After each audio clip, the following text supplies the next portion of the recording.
abandoned ship. Here we go.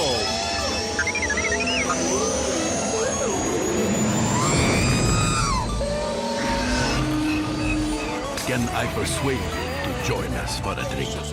It's a tradition. Here, here. Jar Jar, homie, my main man, quickly. Before the Separatists attack, get into the escape pod. Hey! This is escape, then we're the pod. It's a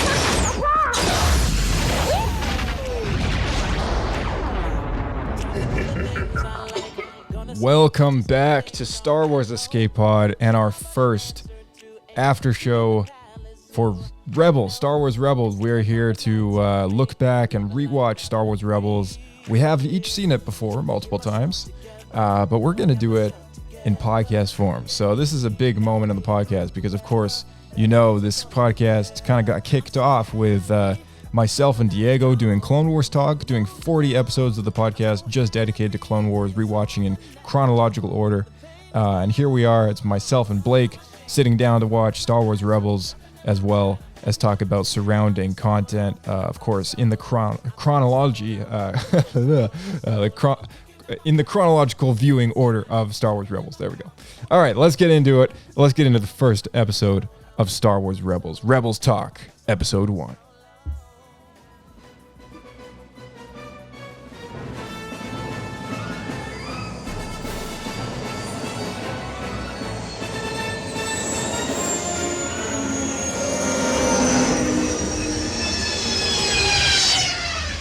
Another happy landing.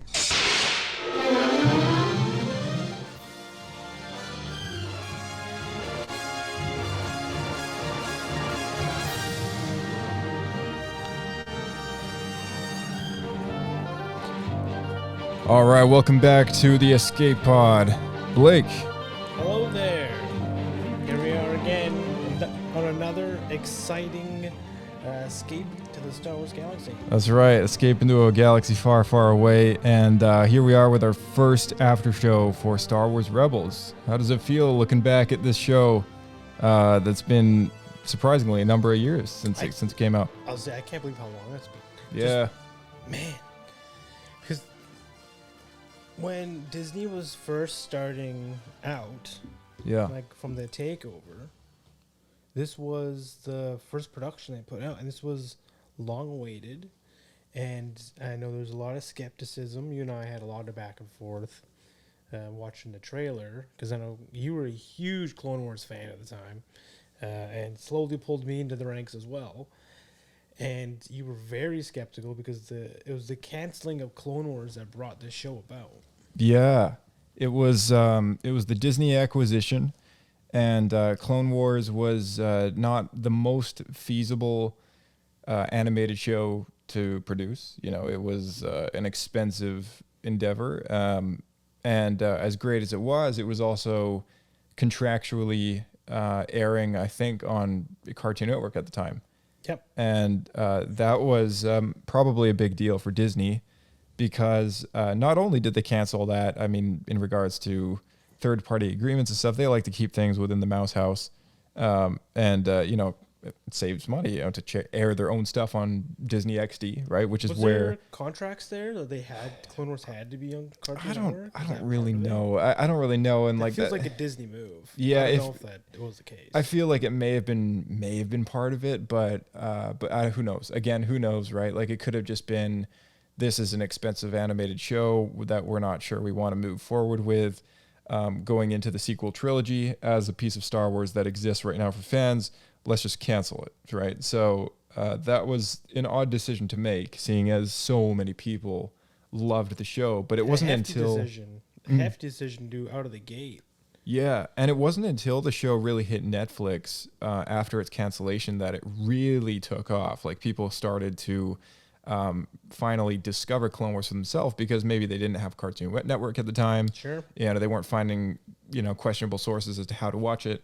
Streaming services did that for a lot of things. Netflix also had a resurgence in like Firefly, for example. Right. Yeah, exactly. And, you know, unfortunately, Firefly hasn't been resurrected, but yeah, there's been a number of shows that have had second lives on some of these streaming services, and let's not forget, Clone Wars kind of got resurrected because of Disney Plus, and Disney Plus sort of launched with that being a thing, right?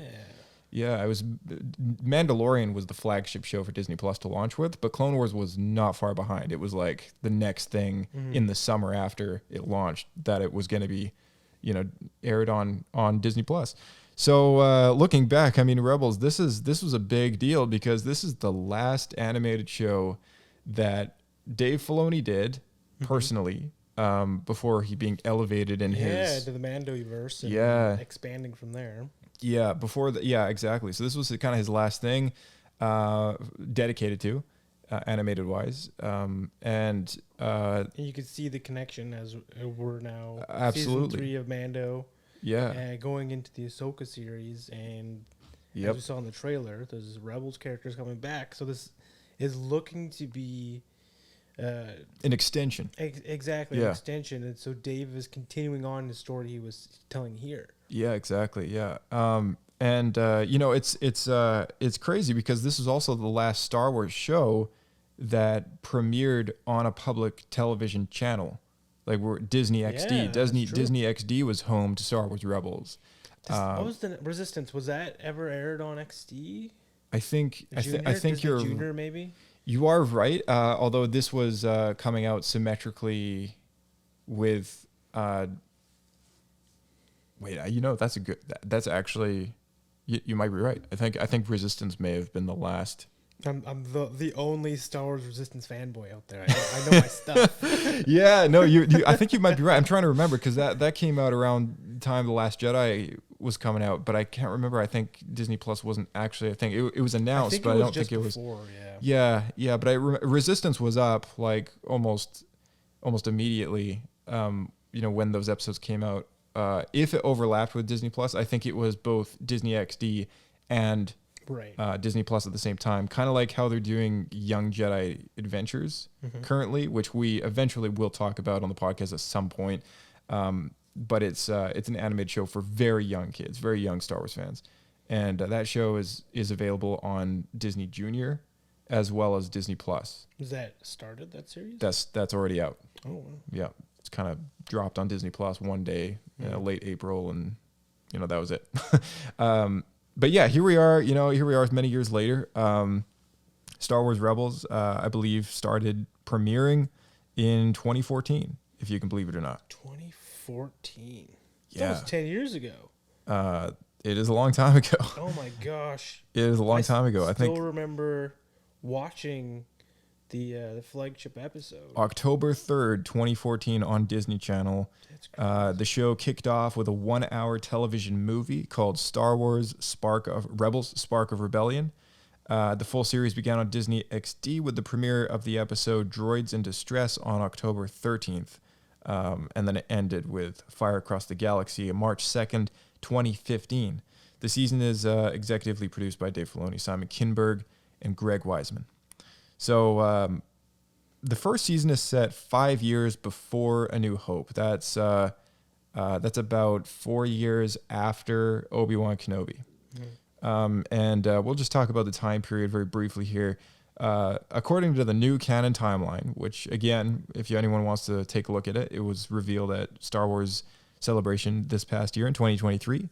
And the era that we're talking about today is Reign of the Empire. So it's towards the end of the Reign of the Empire era, which includes The Bad Batch, Andor, Obi-Wan Kenobi, as well as Star Wars Rebels, and, of course, the new Jedi Survivor and Jedi Fallen Order video games.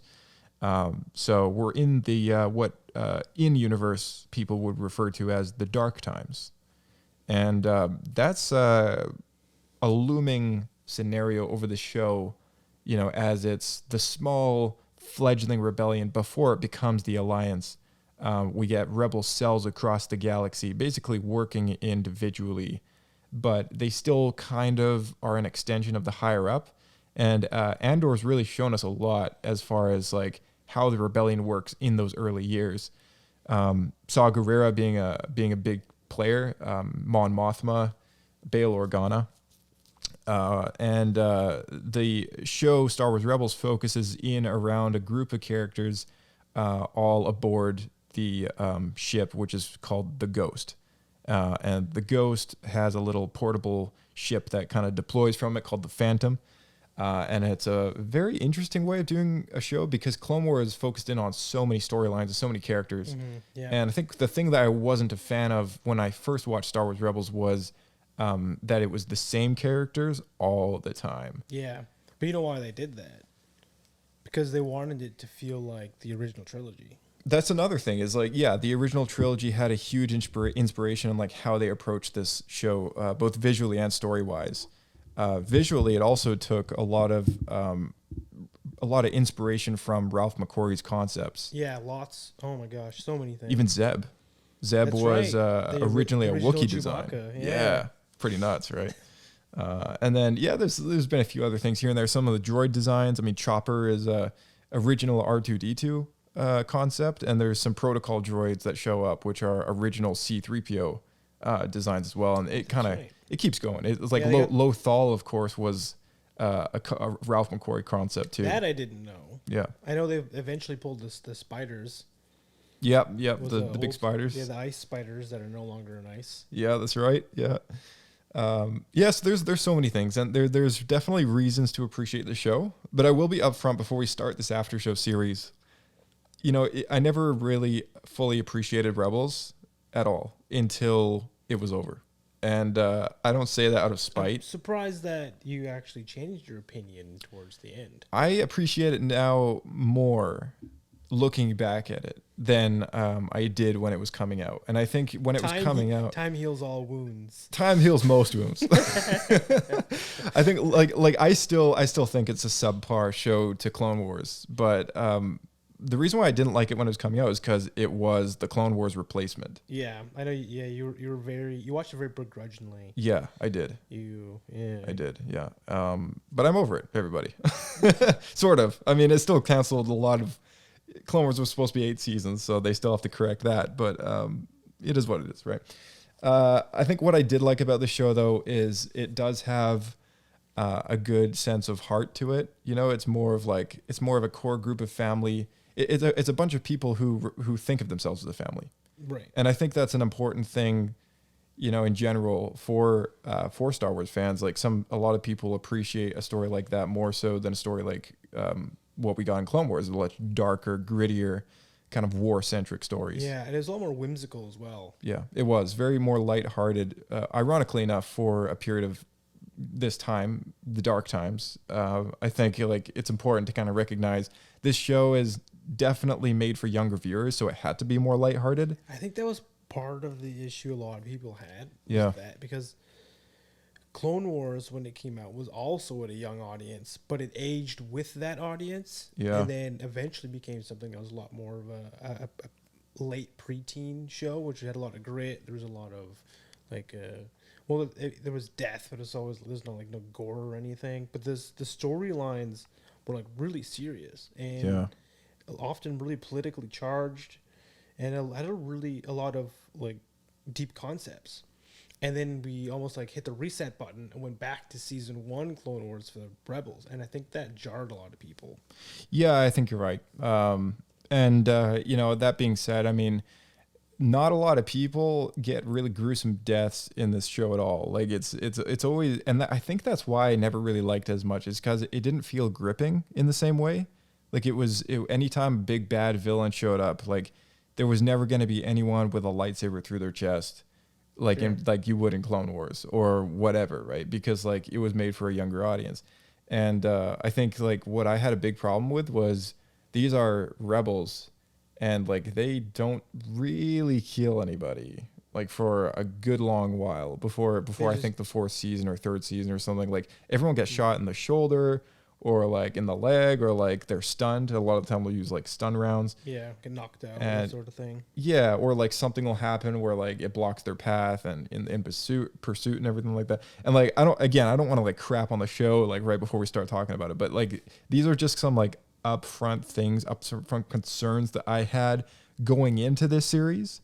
So that way when people kind of listen to us talk about it as we go along, don't be discouraged, you know, don't kind of stop watching it going like, oh, this isn't for me, you know, right after we watch these first preliminary shorts and then the first couple episodes of the show. because it is eventually going to pay off, and it's a story worth watching because of like what happens later in the third and fourth season. It's great content there.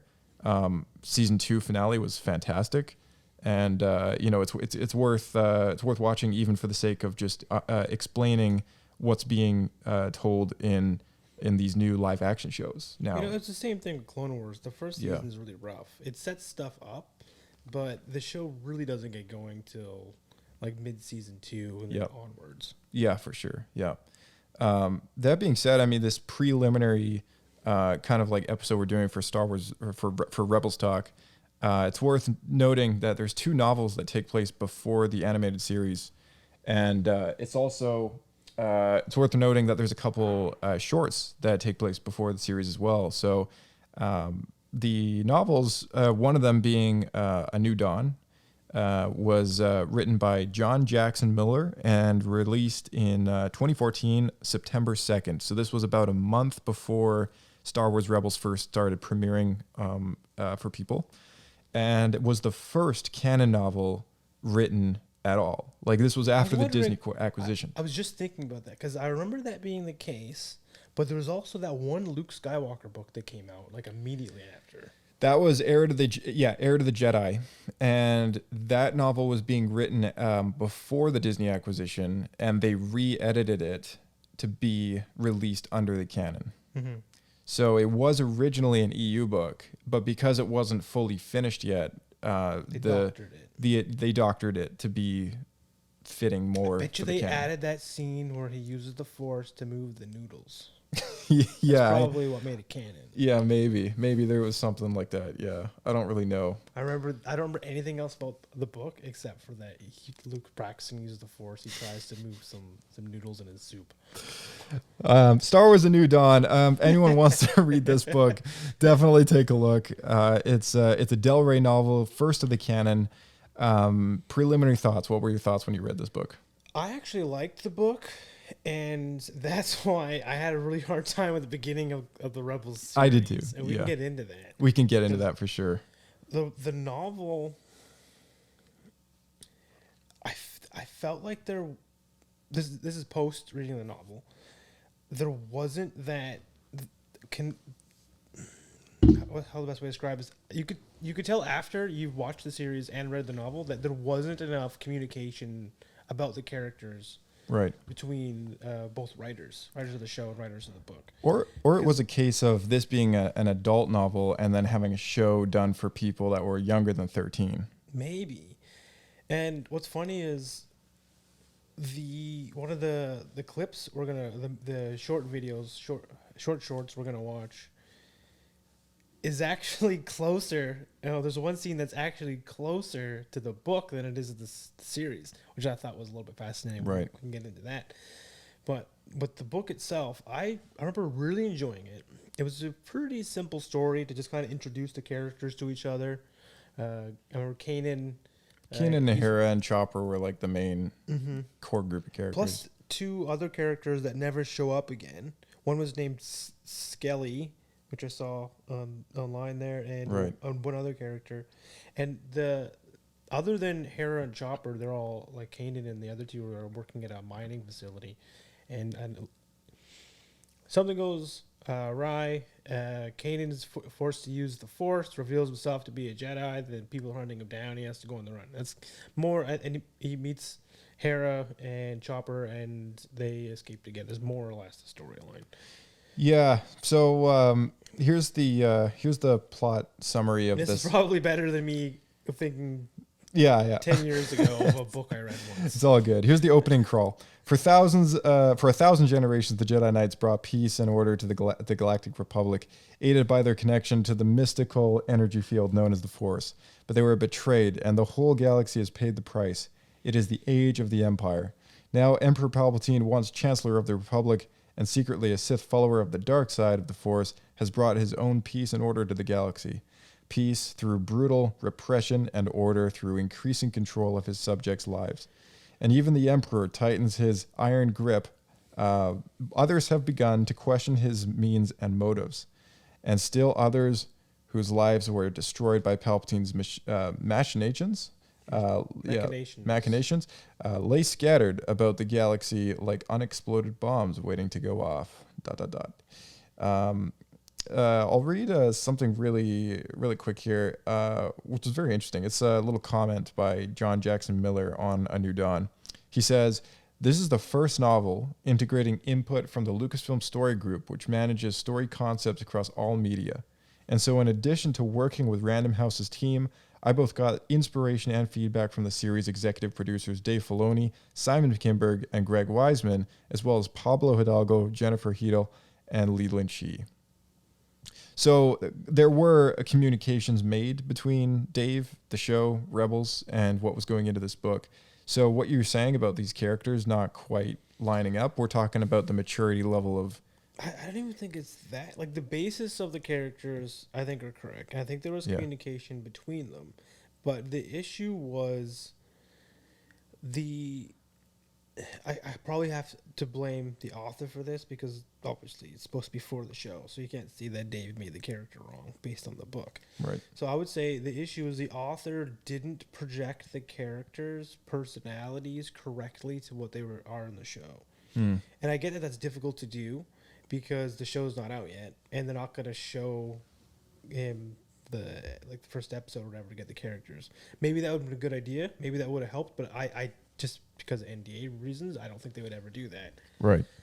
So unfortunately, Kanan, which is I really liked in the novel, is a very begrudging, like gritty character who's more smuggler than Jedi. At this point, he's rejected being a Jedi. He hates his past. He's trying to be as far away from it as possible. Yeah. He's trying to just move on with his life. He's very gritty, and he's a bit of a ladies' man. And we don't get any of that in the show. Right. He doesn't even really use the Force. Like, no, he tries not to. He's like, he feels more like a character that would fit in the underworld, someone you'd see working a job as Palace. Yeah. And in the show, he just immediately is a Jedi again. Like, the way he carries himself is as a Jedi. He does, and the reveal, like, this book makes the first time he. A small spoiler. Now that we're going into Rebels, I mean, I'm gonna hit the spoiler button here. Remember, this show's 10 years old. Yeah. For those who haven't seen it, for those who are watching with us, right? I mean, I'm gonna spoil something for the first episode that we're gonna get into in the next Rebels talk part 2. But he reveals himself as a Jedi to a group of Imperials, and whips out his lightsaber, and that is the first time that he kind of does that in that caliber. And this book really kind of it makes that moment kind of seem very off in a way to me, at least. That's just kind of how I felt.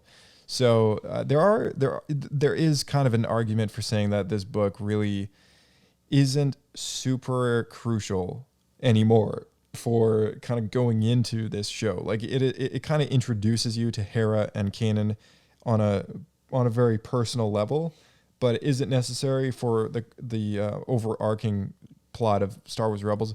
No, it's not. But for those who are committed to like doing the entire story, I would say, like, check it out. It's not nearly as crucial as Dark Disciple is for Clone Wars. I think like that novel was way more connected to Clone Wars than this one is to Rebels.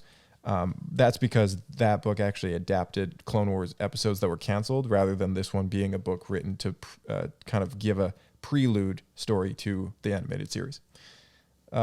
The next book is Ezra's Gamble, and you didn't read this one, right? I did not, and I had entirely forgotten it existed. It's a junior novel that takes place before Star Wars Rebels. It was released in August 5th, 2014, so again, before the show aired. And it features Ezra Bridger and premieres the character in this novel along with Bosk, the very notable bounty hunter. We forgot to read the foreword by Dave Filoni. Oh, sorry. Yes, sorry. Yeah, you know what? Yeah, that's a good idea. It's worth reading this. We thought we would share this just because I believe this is the only time Dave has ever done anything like this for a novel. I feel like, yeah, you're right. So yeah, quick forward for A New Dawn. Sorry to backtrack for a moment there. Filoni I'm sure he listens to the podcast and I know who that is, but just in case, he was the showrunner of Rebels, the series that was about to come out. Obviously, a guy behind Clone Wars, and was going to go on to do many more great things. And so he did a forward for this novel, which was supposed to be the prelude to his show. Yeah. All right. So forward by Dave Filoni. Star Wars. No, I'm not going to do the whole thing. I'm not going to do the whole thing in Dave Filoni voice. No, forget it. Okay, Star Wars is an incredibly creative galaxy where storytellers have sent Jedi on countless missions, explored numerous planets, and discovered hidden treasures since 1977. I grew up with the original trilogy, and as the years passed by, I read the books and comics and played the games. I saw the re-releases. I could not believe it when one day I sat in the theater and the screen said Episode 1. It was a day I had waited for a long, long time. I went to all the prequels, to the opening nights, stood in lines, like we all did when the Midnight Madness toy releases. I really enjoyed the community that I'd grown up in around the Star Wars universe. Little did I know that before the final prequel film was released, I would move to Northern California and begin work on Star Wars: The Clone Wars, right alongside the maker, George Lucas. I felt like I had won some Star Wars lottery, but I also felt a tremendous responsibility to all the people I knew who loved Star Wars to make sure that I got it right. As my own personal Jedi training began, I always had George there to answer the deeper questions, to make certain that we got it right, that we truly made Star Wars the way that he wanted it. He used to joke that with me and my crew, and telling us that he'd been teaching us the ways of the Force, so that one day when he retired Star Wars, that Star Wars could keep going on without him. I'm not sure we ever believed him until it happened. So how do we move forward? How do we make sure that we get it right? Very simply, we trust in the Force. We trust one another. We came together as a group and found the best talent. People who, like you and me, love Star Wars and want to make it great. Who want to capture the feeling that it gave us all, that inspired us all. More than any other time in its existence, new Star Wars stories are being told every day. More important, the old concept of what is canon and what isn't is gone. And from this point forward, our stories and our characters all exist in the same universe. The key creatives who work on the films, television, comic books, video games, and novels are all connected creatively for the first time in the history of the Star Wars universe. A new dawn is a result of this method of story collaboration here at Lucasfilm. As executive producers of Star Wars Rebels, Greg Weisman, Simon Kingbird, and I had input on the story and the characters, working with author John Jackson Miller. I even got to make comments on the look of Kanan and Hera for the cover. Maybe a small detail to some, but it was exciting to be part of the process, and to know the characters would remain true to their intended design. I really hope you enjoy the story, and it enriches your experience and knowledge of the characters in Star Wars Rebels. There are still countless worlds to visit, countless aliens to meet, and with the incredible talent we have coming from the work at Lucasfilm, the way forward looks clear. At last, I must thank you. Whether this is your first Star Wars adventure or one of many over the years, thank you. Thank you for your dedication to and passion for the Star Wars galaxy. Because of fans like you around the world, the Force will be with us always. Dave Filoni, executive producer and supervising director of Star Wars Rebels. That was a really good, appropriate little thing to read, I think, before we kind of get started breaking down this show and kind of getting into things. Yeah. Man, that was incredibly heartfelt, actually. It was, yeah. I think, he really meant that as a kind of a love letter to fans, before he releases this kind of new child of his. I mean, really for him, it's an emotional thing because it's the first thing he did without George. But yeah, you can feel that coming through the way he's reminiscing. Yeah. And like his kind of pointing out where George used to joke that it was teaching him in the ways of the Force, and then lo and behold, is exactly what happened. Yeah, exactly. All right. It's like Obi-Wan and Luke. Yeah. Yeah, exactly. amongst the dark times. Right.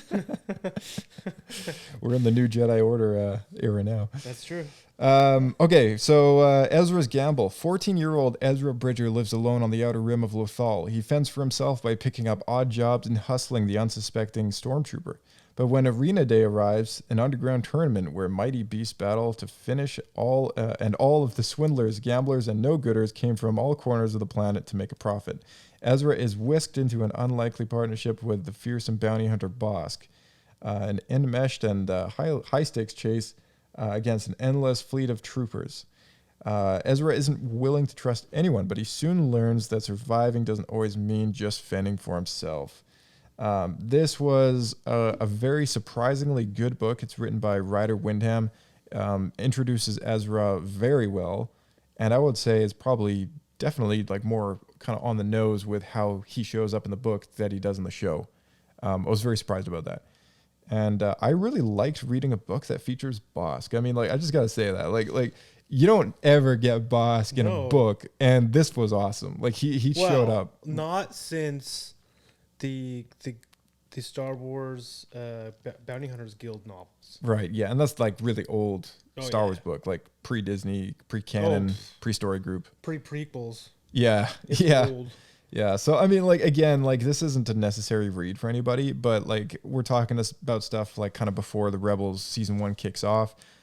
This is definitely worth mentioning, and it was I found it to be a really quick, good story to read. One of the better junior novels I think I've read in recent history, for sure. Last thing on the list is recent history is 10 years ago. Yeah, I mean, well, here's the thing, because like I haven't read junior Star Wars novels since like I was a kid, right? Sure. So like since then, yeah, you know, we had so 15 years ago. So we had a break of time where like there wasn't a whole lot of stuff in there. I think the last junior Star Wars novel I read, part of the EU, was the very last finale book to Fate of the Jedi. And Fate of the Jedi was it was written by Jude Law. Sorry, not Fate. What? Sorry, not the actor? Sorry, not Jude Law. Jude Watson. Jude Law, man of many talents. Oh my goodness. How did I mess that up? Yeah, he's acting in Hollywood in his spare time writing Star Wars junior novels. And now he's in Skeleton Crew, the junior series. That's right, full circle. Yeah, full circle. Worlds colliding. Jude Watson. The last book in that series, this is EU book, that came out May 7th in 2008. So that was the last like junior novel that I had read up until 2014 now, or 20. And I read this book actually after like, you know, maybe 2015. I was late to reading this compared to watching the show. But yeah, it was good. It was good. Okay, so the only other thing that takes place before Rebels Season 1 that's worth noting is the Rebels shorts. And we just watched those. And you hadn't seen those before. I don't think so. If I did, I either repressed them or just completely forgot about them. So each of them are called as such. The Machine and the Ghost, Art Attack, Entanglement, Property of Ezra Bridger. So there's 4. As Clone Wars Talk goes, I'm going to link all of these things in the description below in order. So that way you know kind of how to read or how to watch, you know, go through these things. And you can kind of stay up to date with us. Don't forget to check the description of Rebels Talk every time before you listen to the podcast. That way you can watch those episodes and then listen to it. So you can use the description in our podcast, you know, episodes to kind of tell like what to watch next before listening to the after show, just so we don't spoil anything ahead of time, right? It's a good way to do it. So each of these shorts introduces kind of like visually in the animated format these characters to us, right? The Machine and the Ghost kicks things off with Kane and Hera and Chopper aboard the Ghost taking down some TIE fighters. What do you like about this? Because there was a little thing you wanted to talk about in regards to the book on that one. Oh, well, it's kind of the ending of the short, so I don't know if I want to jump right to it. But I thought a big part of the novel, which didn't really show up in the show, was the love interest between Hera and Kanan. Yeah, in the book, they're super flirty. They're super flirty because Kanan's a ladies' man, and she was she almost came across as like a femme fatale almost, and the series just ignored that till like season 4. Yeah. So Right. that was very jarring. But this short, believe it or not, they're actually more cutesy. Yeah. So in the end, like, it looks like they're about, like, Chopper comes in and it looks like they're about to smooch. And then they're like, just kidding. And Yeah. then, yeah. Maybe they felt like they had to do that because the novel set it up so hard. Who Yeah, knows? that's kind of like my whole thoughts on like how the book just doesn't feel as continuous when Yeah. I see moments like that. Because you're right, like the show doesn't really get into that between them No, until the maybe- very end. And yeah, till the very end. But maybe it's because, like you had mentioned, maybe because there's that different audience age level. Yeah. But to just drop it off so like hard, yeah. It's weird, right? Story wise, was very jarring. Yeah. This short is again, it's unclear when it takes place. They're pretty ambiguous with that. But the next one, we assume that this next one, again, chronologically, it's called Art Attack. It introduces Sabine. She has now at this point, I guess, joined the crew of the Ghost because we hear Hera over the intercom, and she's sabotaging some sort of Imperial TIE base on Lothal to make a distraction from whatever job that they're pulling at that present time. And really highlights the idea that Sabine is An artist. an artist. Yeah, very much an artist. That was a and big deal at the time. I remember they were pushing that super hard because there's Yeah. never really been an artist in in Star Wars. Right. Believe it or not, the closest thing probably would have been Thrawn. He Yeah. was a big art connoisseur. Yeah, totally. Or I was gonna say Tarkin, but I can't remember if that's highlighted in any of the novels. But yeah, Thrawn for sure. Not much to talk about, but really just kind of like a good way to get introduced to the characters. And you can find these shorts on Disney Plus. They're called, just type in the search Star Wars Rebels shorts, and it's just 4 of them. The next one's called Entanglement, and gives us a good look at Zeb Aurelios, who most recently showed up in live action in Yeah. The Mandalorian. That was cool. Yeah, so that was cool to see him. And he gets highlighted in this. He absolutely loves messing with stormtroopers. Loves it. It's like his hobby. He carries an electro staff weapon around with him, and he is the species called a Lasat. Pink fur, kind of big lizardy kind of eyes. He's got like claw, tiger feet, and like kind of claws for hands. Very interesting Very shape. alien. Yeah. Very alien, yeah. Again, we're looking at a Ralph McQuarrie design for Chewbacca, so it was going to be... The original concept, like Yeah. before George probably gave his first round of notes. That's my guess. Yeah, exactly. Well, this episode, though, I felt... Oh, sorry, episode. It was a short, whatever you want to call it. Yeah, sure. It Yeah. felt like this was after seeing the series, so watching this, I feel like this was the longest scene we ever have with Zeb. Yeah, I mean, yeah. In the show, he does have more screen time, I think, than you're remembering. But yeah, this one, it is odd to see him without anyone else of the crew in the same frame, if you know what I mean, right? Yeah, I agree. Yeah, it's like, whoa, that's a lot of Zeb all at once. Yeah, and something that I thought was kind of funny is while he's messing with the stormtroopers, they were playing music that was extremely similar, if not the same, as the Ewok music. Right. Yeah. Yeah, and this story takes place on Lothal as well. Which we didn't get... Oh, we'll talk about it more in the next one. Ezra's. Never mind. Yeah. I'll talk about it in a second. last one is called Property of Ezra Bridger. And this is the first time that we see Ezra in animated form, who goes up to a TIE fighter who's been shot down by the Ghost on Lothal, and basically robs him of all his stuff in his ship and steals his helmet, and kind of gets away with it. Classic Ezra. We also see his What's electro... that? Street rat. Yeah, there's a big joke that Ezra, we make jokes that Ezra is just the Star Wars version of Aladdin. The character feels very designed after Aladdin. He's an orphan boy and he has to steal to survive. So he's very clever and quick-fingered. Yeah. And so there's a lot of scenes that are very reminiscent to Disney's Aladdin. Yeah, absolutely. He has a thing. He's basically Star Wars Aladdin. I mean, he's been orphaned. He lives on Lothal. He has a fascination with helmets. He's got a thing for helmets. He's got a loth cat he calls a boo. No, I'm just kidding. I made that up. Nice one. And he steals to be fed, right? He's just a And he lives in the tower. Yes, he lives in an old didn't even abandoned. think about that one. Yeah, he lives in an old abandoned tower, which I think it's like a communications Relay tower. thing, Yeah, something like that.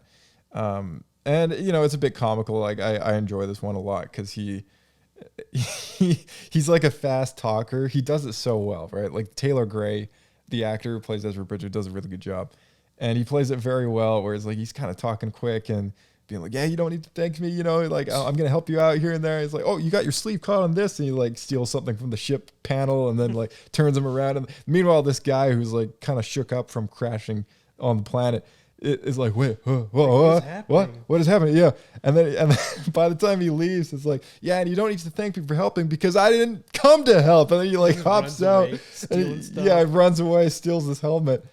And then, and then we get a shot of his electro wrist thing. That's right. And he's got a slingshot on his wrist. He's got electro slingshot on his wrist. And I was going to ask you about that before we kind of wrap things up. Is like, this was the first time ever, and I think so far the only time in Star Wars that we've had anything like this. Did you have any thoughts on? I feel like it's the training weapon before you get the Mandalorian wrist laser. Right. Wrist rockets. I remember seeing this for the first time thinking that is so stupid. Yeah.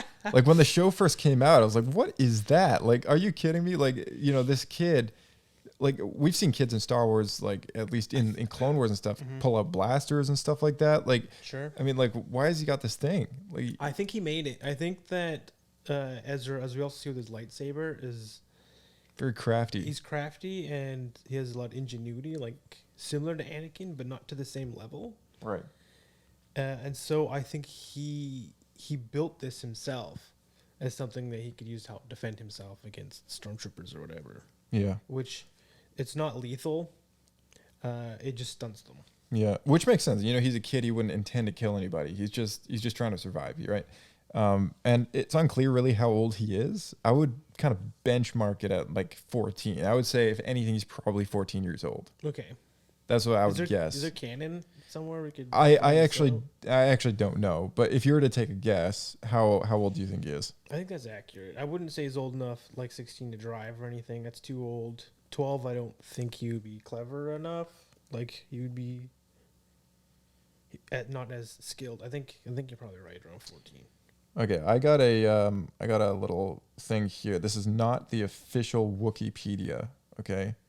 But it says he's 17 and 19 by the end of Star Wars Rebels. I never would have guessed that. That's on an unofficial Star Wars fandom page. So I don't know if there's a source or a book where maybe perhaps that's being pulled from, but that's what I'm finding here. Again, I wouldn't actually guess that he's 17. Yeah. I would probably guess more along the lines of 14. I think 14 here, and then when we see him later with the short hair, he's probably 16. I would say, I think, and each season I think is a year because like it's supposed to lead up kind of very much before Rogue One, so that's 4 years. So I think 14 to the end. That makes sense. Yeah, that's what I thought, but who knows? So I think that's pretty much it. I mean, I thought it was worth mentioning here, just because I thought it was cool. In this short is actually the first time we see Lothal. It is, yeah, it is. And Lothal is kind of an interesting planet because it is a bit of a dust ball, but it's got some interesting stuff there. It looks like a dust ball, but it's because Star Wars biodomes, each planet is one thing. Yeah.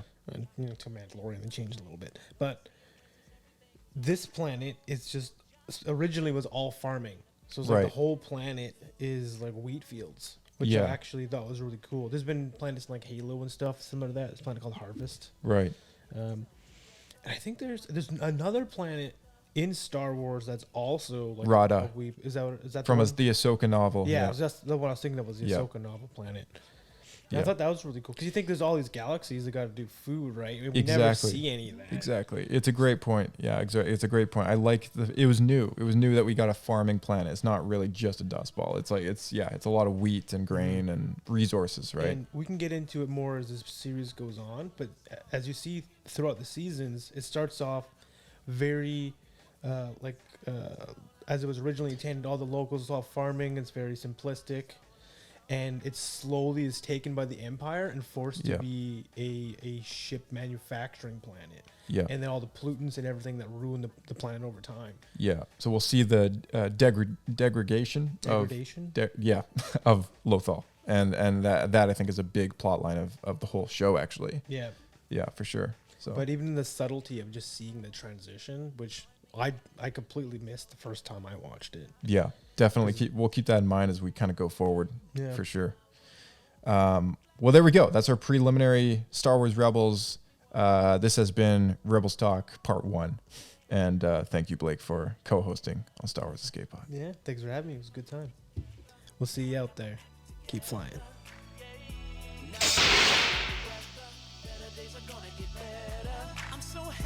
All right, a big thank you to all of you guys tuning in at home. You know, we really appreciate those 5 stars and those reviews. Make sure you stick with us for the upcoming episodes of Rebels Talk. It's going to become more and more relevant as time goes by to have seen this show. So we're super stoked to be able to find the time to kind of finally go back and watch all this stuff. Make sure you check out the description before you watch any of these just to see what episodes are next, which ones we're talking about. And we'll remind you every time when we kick off the episode. Hit that link in the description, join the Discord, find us on Twitter and Instagram with @SWEscape Podcast, and follow us on YouTube. May the Force be with you guys, and we'll see you in the next episode of Star Wars Escape Pod and Rebels Talk.